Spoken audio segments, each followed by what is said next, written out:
Wel, croeso cynnes i chi gyd yn ymuno gyda ni heddiw ar Llwybrau Llanhari, dallu'r air, mae Mererid Hopwood, neu efallai a byddai mwy gyfarwydd i chi fel y Prifardd Mererid Hopwood, yr athro Mererid Hopwood, neu yr Archdderwydd Mererid Hopwood. Cyn ddisgybl yn Ysgol Llanhari wedi bod yn enillydd y gadair yn yr Eisteddfod Genedlaethol i nawr fod yn Archdderwydd yn barod ar gyfer ein Eisteddfod leol yn Rhondda Cynon taf. Heddiw, fydd ychwelodd i Llanhari mewn rôl newydd sbon fel Archdderwydd, ddiweddaraf Cymru, a chawn drafod mwy am hynny yn y man. Ond yn ôl i'r dechreuad. Wel, bore da i chi, Mererid. Bore da. Croeso i'r podlediad. Fi yw Gruff a fi'n edrych ymlaen yn fawr iawn i siarad gyda chi heddiw. Nyn ni dechrau gyda penod 1 o'r podlediad, sef chi fel disgybl yn yr ysgol. Oes gennych chi atgof gynnar o'r ysgol o gwbl? Unrhyw beth chi'n cofio? Mae gen i, lawer iawn o atgofion. Falle'r un cyntaf dwi'n cofio, oedd i mi fethu'r diwrnod cyntaf. O'n i wedi nghyffroi gymaint mwyn cael dod i'r ysgol, wedi edrych ymlaen dros haf cyfan, roedd hi'n haf eithriadol o gynnes, ac ar y funud ola, daeth neges o'r ysgol i ddweud bod ni fod i fynd yn ôl i'r ysgol mewn dillad haf, felly oedd na chydig bach o rythr i gael ffrogiau haf, ac wedi edrych ymlaen a bore'r diwrnod cyntaf, roeddwn ni'n sâl, ac yn wirioneddol sâl, achos doeddwn ni ddim yn cael aros adre. Roeddwn nhad yn feddyg ac yn greulon iawn yn gwneud i ni fynd i'r ysgol waith beth oedd yn bod. Felly mae'n rhaid y mod i'n go sâl, ond golles i'r diwrnod cyntaf. Erbyn yr ail ddwrnod, wedyn ges i ddod ac cwrdd â ffrindiau newydd a'r ffrindiau o'r ysgol gynradd yn chwarae teg yn fy rhoi ar ben ffordd. Hyfryd iawn, wel, stori doniol yw hwnna, yn dechrau ar ail ddwrnod yn lle'r diwrnod cyntaf. Pwy oedd y pennaeth yn yr ysgol pryd ydych chi'n dechrau yn Llanhari? Mr Griffith oedd y pennaeth, ac wrth gwrs bryd hynny o'n i'n dechrau ymlwyddyn 1 oedd y rhifon wahanol, felly o'n i'n 1S, dwi'n cofio hynny, a wedyn byddech chi'n symud ymlaen i 2S, a wedyn o'n i'n mynd i blwyddyn 3 o'n i'n cael yn rhannu'n wahanol. Meddwl bod fod i syllafu y fro, dwi'n cofio'n iawn, ac felly yn y blaen. A wrth bod ni'n dod trwy'r ysgol, oherwydd ni oedd yr ail flwyddyn yn unig, felly dim ond 2 flynedd yma, roedd yr ysgol fel adeilad yn tyfu hefyd. Felly y neuadd lle buon ni bore yma'n cael yn gwasanaeth ni, doedd honno ddim yna ar y cychwyn, dod yn ddiweddarach. Ac ni nawr yn y bloc, o'n i arfer galw hwn bloc y chweched. Dwi'n gofio maen nhw'n galw hi nawr, ond dath y bloc yma gydag amser. Do. Pryd ydych chi ar ôl dechrau'r ysgol, fi'n gwybod falle ddim brofiad ych chi'n mwynhau. Bach yn bellach ymlaen, oes unrhyw beth chi'n cofio? Unrhyw straeon diddorol? Wel, mae yna rai straeon byddwn ni ddim yn dymuno i'r rhannu wrth gwrs, ond dwi'n cofio, y wisg wrth gwrs, roedd honna braidd yn broblemus gwisg y geia, brethyn gwlan felly oedd hi, streips du a choch. Oedd yn iawn ac yn ymarferol ac yn para am byth yn anffodus, felly oedd yr un wisg yn mynd gyda ni o flwyddyn i flwyddyn. Ond pe byddai'n bwrw glaw a ni'n mynd mas i ware amser egwyl, oedd na ryw arogl braidd yn anffodus a ni gyd yn dod nôl. Fel pe byddai defaid, corlan o ddefaid wedi ymgasglu yn y dosbarth, felly roedd hwnna'n un atgof. Wrth gwrs, beth arall dwi'n cofio ydy bod ni'n gofod teithio o bell. O'n i'n dod ar fws, a fydda'r daith weithiau yn para hyd at awr, mae'n dibynnu beth oedd y rŵt, bydda honna newid o dro i dro. Ac felly oedd colli'r bus yn dipyn bach o ymdrech, achos oedd wedyn rhaid gobeithio bydda rhiant yn gallu dod â chi a dod. Ac oedd na un cwmni bus, na'i mwy enwi, yn llai na dibynadwy, wedwn ni hynny. Ac yn cyrraedd yn hwyr iawn am bellwaith. A fydden ni wedi rhewi'n gorn yn sefyll ar yr arhosfan yng Nghaerdydd. A dyna pam nath myma i fy mam gyr sgarff na nes I ddangos I chi bore yma. Sgarff fel Doctor Who, oedd yn gallu cadw'n rhwy'n a nghlustiau, a ngwddwg, a mhenni yn gynnes. Wel, dwi'n ddim yn dda iawn ti e. Ond mae wedi newid nawr llawer iawn ers i chi fod yn yr ysgol. Fi'n gwybod mae'r ardal wedi lleihau o'r plant o disgyblion sy'n dod i ni yn Llanhari i dim ond 4 ysgol, sef Llanhari, yr adran gynradd, ysgol Llantrisant, ysgol Tonrefael a ysgol Dolain nawr. Fi'n siŵr oedd arfer llawer mwy o ysgolion ar y bod. Ti'n iawn, oedd y cylch yn dipyn ehangach. Oedd dyna ni, a oedd Maes Teg, oedd Bari, oedd ar un adeg, dwi'n meddwl bod plant y Rhondda wedi dod. A wedyn nethon nhw i rwle arall, dwi'n gallu cofio. Wrth gwrs ardal Ton Teg, Ton yr Efau, a'r ardal yna i gyd. Ac yna Caerdydd fel o'n i'n sôn. Felly ie, ac oedd hwnna'n hyfryd. Oherwydd o'n i'n dod i gwrdd a phob math o blant newydd nad oeddwn ni'n nabod nhw yn yr ysgol gynradd o gwbl. Ac o'n i'n ffodus oherwydd gan yn bod ni'n byw yng Nghaerdydd, oedd yn rhieni'n dreth dalwyr yng Nghaerdydd, felly o'n i'n cael mynd i gerddorfa de Morgannwg, fel oedd erbyn hynny, ond o'n i hefyd yn cael dod i gerddorfa Morgannwg ganol, oherwydd o'n i'n mynd i'r ysgol yn Morgannwg ganol. Felly oedd i'n cael y gorau mewn ffordd o ddau fyd gwahanol. Lwcus dros ben am hynny. Lwcus dros ben, ie. Oedd gennych chi hoff bwnc yn yr ysgol? O, chi yma? Wel, o'n i'n hoffi'r rhan fwyaf o bynciau, o'n i'n anobeithiol ar yr ymarfer corff, ond o'n i yn trio'n ngorau, ac felly o'n i'n mwynhau mewn rhyw ffordd. Byd, o'n i'n hoffi'r ieithoedd, Ffrangeg, a wedyn yn ddiweddarach Almaeneg, a oedd gyda ni athrawon, ni'n hysbrydoli ni. Dwi wedi dweud yn aml, mae Mr Euros Jones Evans nath ddod mewn drwy ddrws yr stafell Gymraeg ac yn dweud, collais Elin Lw Hinon fy ngenedd o leibleddlon, yn gyflym fel na, dweud, waw, mae cynghanedd oedd enw'r gyfrinach oedd yn peri y llynellau hynna i swnio mor hyfryd. Fel dwi'n dweud, ieithoedd modern fel o'n i'n galw nhw a tham bryd i, ond dwi yn cofio un wers nodedig, ffiseg, pan nath Mr Rhys ffiseg yn neud yr arbrawf lle mae'r golau fel pelydrin yn mynd trwy brism ac yn dod allan fel enfys. Ti dal yn neud yr arbrawf fel nawr yn yr adran gwyddoniaeth. Wel, dwi'n yn gwybod amdano ti, ges i gymaint o sioc. O'n i methu credu'r fath beth, a dweud y gwir, nes i ffiseg lefel o fel oedd i bryd hynny tygau, ac yn y dyddiau hynny, roedd hynny'n anarferol, roeddech chi nain llai yn gwneud pynciau fel ieithoedd, hanes, cerddoriaeth, neu o chi'n neud gwyddoniaeth, bioleg, cemeg, ffiseg ac yn y blaen. Ond ar ôl tipyn o ymbil, ges i wneud ffiseg hefyd, ac o'n i'n wrth y modd gyda hynny. Mae hwnna'n hyfryd, ond falle o ieithoedd daeth nath eich ysbrydoli chi ysgrifennu y barddoniaeth efe? Wel, dyna ti sylw ddiddorol. Mae'n bosib oherwydd bryd hynny roedd y cyrsiau'n rhai llengar iawn, felly byddwn ni wedi astudio llenyddiaeth, barddoniaeth Ffrangeg, barddoniaeth Almaeneg, yn ogystal â Chymraeg a Saesneg wrth gwrs. Felly, efallai bod yna rhywbeth yn hynny. Ie. Sut brofiad ydy hi ac oedd hi i fod yn amlieithog?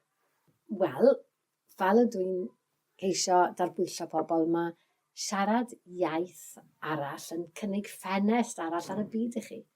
Felly, po fwyaf o ieithoedd sydd gyda chi, mwyaf ffenestri sydd gyda chi, i edrych ar y byd ac i ddeall y byd yn wahanol. Felly, dwi'n meddwl bod medru siarad ieithoedd eraill yn eich wneud chi yn dipyn bach yn gyfoethog. Nid falle bod mwy o arian gyda chi yn y banc, ond bod mwy o ffenestri gyda chi ar y byd. Ydych chi'n gwerthfawrogi'r Cymraeg, yr iaith Gymraeg yn yr ysgol, a ydych chi dal yn gwerthfawrogi hi nawr? Ydw, dwi'n ei gwerthfawrogi hi'n fawr iawn, ond wedys i beth ydw i'n gwerthfawrogi hefyd yn fawr, ydy y rhieni hynny nad ydyn nhw eu hunain yn medru siarad Cymraeg sy'n anfon i plant i ysgol fel Ysgol Llanhari. Mae'r gymwynas honna mor fawr i ni fel siaradwyr Cymraeg, ond hefyd dwi'n gobeithio i'r disgyblion ac i'r teuluoedd hynny. Ac yn ddiweddar gawson ni aduniad ysgol, oherwydd mae bron i hanner can mlynedd ers i ni fod yn yr ysgol a byddethon ni ati'n gilydd. Ac oedd y nifer fyna'n falle rhywfaint yn rhydlyd i Cymraeg neu'n llais sicr neu wedi anghofio am felly. O'n i gyd yn sgwrsio'n Gymraeg ac oedd eu plant nhw'n siarad Cymraeg ac felly mae'r peth yn raddol bach yn tyfu. Mae hwnna'n hyfryd i gweld yr iaith yn mynd lawr y cynhedlau yn bellach lawr i gyrraedd, wel, fel ni, y disgyblion nawr yn yr ysgol. A mae'n cael effaith enfawr yn ni. I gael y brofiad i dod fan hyn a siarad gyda chi, mae'n anrhydedd, mae'n ardderchog. Wel, mae'n anrhydedd i fyna hefyd, allai dy sicrhau ydi. Wel, diolch yn fawr i chi. Diolch yn fawr. Yn daflu hanner can mlynedd. Podlediad teulu Llanhari. Wel, croeso nôl at ni Mererid. Mae dy fi cwbl o gwestiynau gwahanol i chi am yr ail ran fan hyn, mwy am yr ochr ysgrifennu a barddoniaeth ac ati. Fi'n gobeithio bod chi'n mwynhau'r ail ran, gyfaint a fi, ond gan i ddechrau nawr. Diolch yn fawr. Ydych chi'n cofio'r tro cyntaf fydd chi ysgrifennu barddoniaeth? Wel, mae cof gen i, neu mae rhywun wedi sôn wrtho fi, pan ddath y darn hanner can ceiniog allan. Felly, eithon ni symud i fod yn gyda'r cyfri degol neu degwm, degol yn dweud. A oedd yna rhyw gystadleuaeth ar Radio Cymru am beth fyddech chi'n neud gyda'ch darn hanner can ceiniog. A sgwennes i ryw bennill bach am hwnna. Dwi yn cofio hynny. Ond wedyn, wel, fel pawb o'n i'n neud rhywbeth yn yr ysgol, ond ar y cyfan, do'n i ddim yn rhannu dim byd. Do'n i'n rhoi nhw yn nghefn y drôr ac yn meddwl, dwi'n rhain ddim lot o iws i neb, dwi ddim yn meddwl. Ac o'n i ddim yn cael, wel, dwi'n yn credu o'n i'n cystadlu, ac yn sicr o'n i ddim yn ennill ar ddim byd gwerth ennill yn yr ysgol nag yn yr urdd. Oedd yna rai llawer gwell na fi yn gallu gwneud pethau yn y dyddiau hynny. Ond falle bod llawer o feirdd ifanc yn neud hwnna, falle bod nhw'n meddwl, dwi'n ddim digon da. Wel, nawr dyma i ti'r gyfrinach, ti'n gweld. Wel, pan eich chi'n cystadlu yn yr Eisteddfod Genedlaethol, eich chi'n cystadlu heb enw, gyda ffug enw. A mae enw go iawn chi yn mynd mewn i amlen, dan sel, a does na neb yn agor e. Felly, os eich enw chi sy'n arweilod y domen a'r beirnid yn dweud, wel, dyma beth ydi cerddi sal, does dim angen i neb arall wybod. Felly, mae hwnna'n rhoi tipyn o ryddid a hwb i chi, a mae'n ffordd wych iawn o ddod i glywed sut mae bobl yn ymateb i'ch cerddi chi, a pa dips allwch chi gael. Felly, mae'r ferniadaeth ysgrifenedig hwnna yn un bwysig iawn, dwi'n meddwl. O, mae'n gwbl gyfrinachol, does neb yn gwybod tan ar ôl i chi godi. Sut brofiad oedd hi i godi pryd oedd eich ffug enw wedi cael ei alw? Wel, chi'n cael llythyr bach tua mis ymlaen llaw. A wedyn mae'r llythyr hwnna'n dweud, peidiwch a dweud wrth neb, mae hon yn gyfrinach fawr. A wedyn mae rhaid i chi gadw'r peth yn gwbl dawel. A i fod yn onest, o'n i'n rhyw ame, falle bod rhywun wedi chwarae joc arna i. Oedd yn anodd iawn gen i credu mod i wedi bod i gonffodus i ennill. Ond ie, clywed yr Archdderwydd yn galw'r ffug enw, llygad y dydd oedd yn ffug enw i gyda llaw. A wedyn yr cyrn gwlad yn seinio'r llif oleuadau'n chwilio. Mae'n dipyn o gynnwr, rhaid dweud. Oedd hi'n sioc mawr i chi i gael y llythyr na, neu o'ch chi'n disgwyl? Nag, ond ddim am un eiliad. Sioc fawr iawn. Ond ie, nerfusrwydd, llawenydd, pob math o deimladau'n gymys goll i gyd. Oedd hi'n galed i chi gadw hwnna'n gyfrinach? Chi wedi gweud wrth unrhyw un o gwbl? Na, oedd y plant yn fach iawn. Felly fydde wedi bod llawer hi beryglus i ddweud wrthyn nhw. O'n i wedi dweud wrth nhw wrth gwrs. A wedyn, ar y diwrnod wedyn, oedd angen wneud yn siŵr bod yna bobl o'n i'n dymuno fod yna, bydden nhw yna. Ond na, mae rai fi gyfaddau o'n i yn llwyr yn parchu'r pwysigrwydd na fydden yna neb yn dod i wybod. Ydych chi'n gwerthfawrogi eich dalent o ysgrifennu barddoniaeth? Wel, nawr te, ti'n garedig iawn. Dwi'n gwerthfawrogi'r ffaith mod i'n mwynhau cymaint. Mae'n hobi arbennig iawn, oherwydd mae'n mynd â'ch meddwl chi'n llwyr. Pan ych chi'n mynd ati i sgwennu cerdd, ych chi'n canolbwyntio, neu mae'r darn hwnna o'ch ymenydd, chi'n canolbwyntio'n llwyr ar hynny. Felly, falle gallech chi fod yn yn rhyw dwtio yn y tŷ, neu'n gyrru, neu'n neud rhywbeth fel yna ac yn meddwl. Ond mae'r hyn, os oes yna hyn o fideo rhywbeth felly yn dod i'ch meddwl chi, chi yn gallu cael hynna allan am ychydig pan ych chi'n canolbwyntio'n llwyr ar y gair, ar y llinell, ar y gerdd, ar y rhythm, ar yr hyn ych chi'n geisio i ddweud. Ac yn hynny o beth, mae'n beth od, mae'n ymlacio chi mewn ffordd od, bod chi'n gofod canolbwyntio'n llwyr. Dwi'n wir yn siŵr sut i esbonio hwnna, ond mae'n siwtio fi yn well na rhyw, dwi'n gwybod, mae pobl yn ymlacio mewn bob math o ffyrdd, ond dyma beth sydd yn mynd am ryd i'n dyleiti. A mae oriau'n gallu just llithro o'ch gafel chi pan i chi yn y zôn wrth i'n sgwennu. Chi'n edrych, falle bod i'n oriau man y bore, a chi dal fyna'n crafu pen ac yn cnoi pensil ac yn sgwennu. A'r peth pwysig yw chi mwynhau sgrifennu yn y Gymraeg, a dyna beth sy'n bwysig i ni gyd yr iaith, a sut mae hwnna'n gallu cael effaith enfawr ar y profiadau ni'n cael, be ni'n gallu neud, yr Eisteddfod, y benodol, mae gymaint ynghlwm yr Eisteddfod. Wel, yn hollol wel, ti wedi dweud hwnna'n ardderchog, dyna beth sy'n. Wel, croeso cynnes i chi gyd yn ymuno gyda ni heddiw ar Llwybrau Llanhari, dallu'r air, mae Mererid Hopwood, neu efallai a byddai mwy gyfarwydd i chi fel y Prifardd Mererid Hopwood, yr athro Mererid Hopwood, neu yr Archdderwydd Mererid Hopwood. Cyn ddisgybl yn Ysgol Llanhari wedi bod yn enillydd y gadair yn yr Eisteddfod Genedlaethol i nawr fod yn archdderwydd yn barod ar gyfer ein Eisteddfod leol yn Rhondda Cynon taf. Heddiw, fydd y chwelodd i Llanhari mewn rôl newydd sbon fel archdderwydd ddiweddaraf Cymru, a chawn drafod mwy am hynny yn y man. Ond yn ôl i'r dechreuad. Wel, bore da i chi Mererid. Bore da. Croeso i'r podlediad.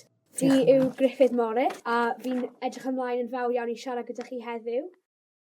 Nyn ni dechrau gyda penod 1 o'r podlediad, sef chi fel disgybl yn yr ysgol. Oes gennych chi atgof gynnar o'r ysgol o gwbl? Unrhyw beth chi'n cofio? Mae gen i, lawer iawn o atgofion. Falle'r un cyntaf dwi'n cofio, oedd i mi fethu'r diwrnod cyntaf.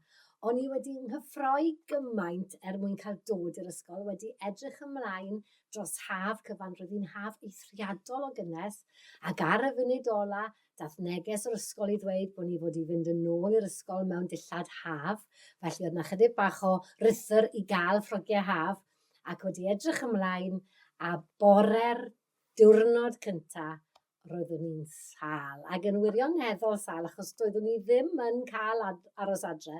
Roeddwn had yn feddyg ac yn greulon iawn yn gwneud i ni fynd i'r ysgol waith beth oedd yn bod. Felly mae'n rhaid y mod i'n go sal, ond golles i'r diwrnod cyntaf.